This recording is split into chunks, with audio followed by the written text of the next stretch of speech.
Well, look, we've got lots to ask you tonight, but before we go to that, I know we have a very patient caller waiting on the line. So let's go to the line and see who it is. And It's Helen, I think. Helen. Hi, Helen. How are you going? Good, thank you, girls. Good, thank you. Hello, Margaret. Thank you very much for taking the call. We've enjoyed watching you on the program and listening to your advice. I have a question regarding the Property Expo in Melbourne coming up. Yes. Can we expect to see you there? And if so, on which of the 3 days can we expect to see you? Okay, well, thank you for asking. It's almost like someone told you to call in, because I was actually going to talk about that tonight at the end. The Property Buyer Expo is on the 22nd, 23rd and 24th of February, and I will be there on the Saturday and the Sunday, so 2 days this year. And yeah, absolutely, come along and see me. I'm going to be giving away free tickets as usual. Make sure that you're a subscriber to my newsletter at destiny.com.au, and you'll get an opportunity to get those free tickets. It's normally a weekend pass, a $50 pass, and you can pick up 2 of those and get in for free and come along and see all the great speakers, but you can see me too. I'll be there as well. So thank you for asking, and I can't wait to see you there, Helen. Okay. Excellent.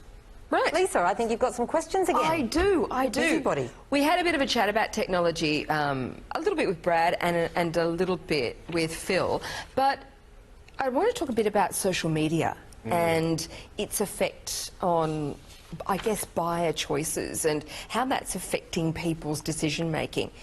I mean, what's your view on that? Is it good? Is it bad? Is it a mix? What do you think? I think it's a mix. I think there's some really, really solid information out there. And I think the big difference in this cycle for me compared to the last property cycle, other than the obvious, is about social media and the technology around it. What it's done is it's really enabled everybody to get a piece of the action, or at least a piece of the information. And how they decipher it's a different story, because there is some good information. There is some pretty ordinary information out there as well.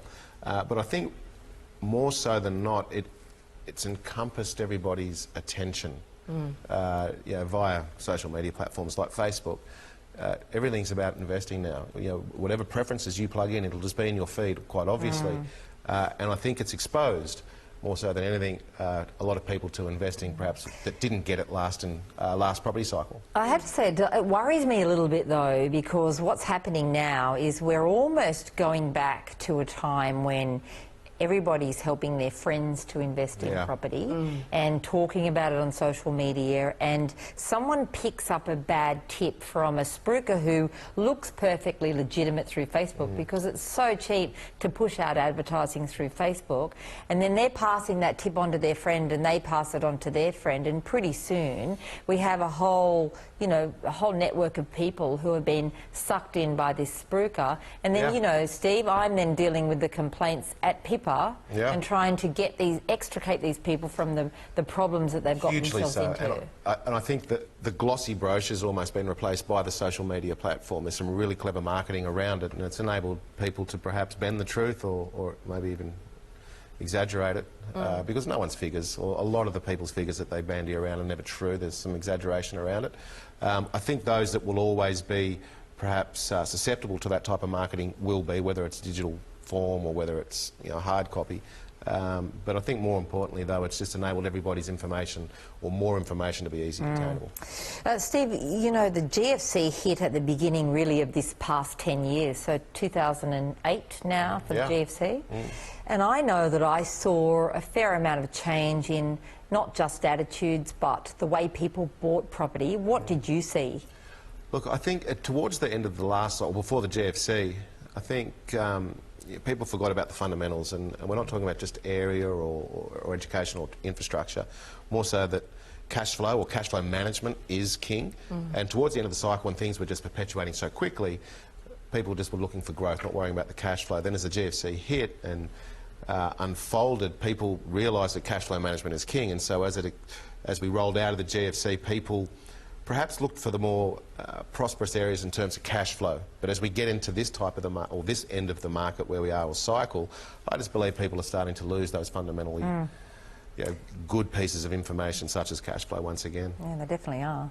They are, and I think, I don't know, what do you see? I mean, I know that we're doing a bit of a reflection today, but what do you see will be the next big thing that property investors will be concentrating on? I mean, we talk about cash flow, but what's that next thing? We seem to be in a, I don't know, I'm talking to a lot of people at the moment, and they're saying to me that they feel like they're at the edge of something. Yeah. And maybe that's because there's a lot of talk about negative gearing and changes. They feel like they're at the edge of the interest rate cycle changing. Is it going to be interest rates? I think that's what it is. I think it's all about the price of money, because we're in record low environment. And I think everybody's, well, when's it going to end? When's it going to end? I mean, all the best economists in the world don't even know themselves.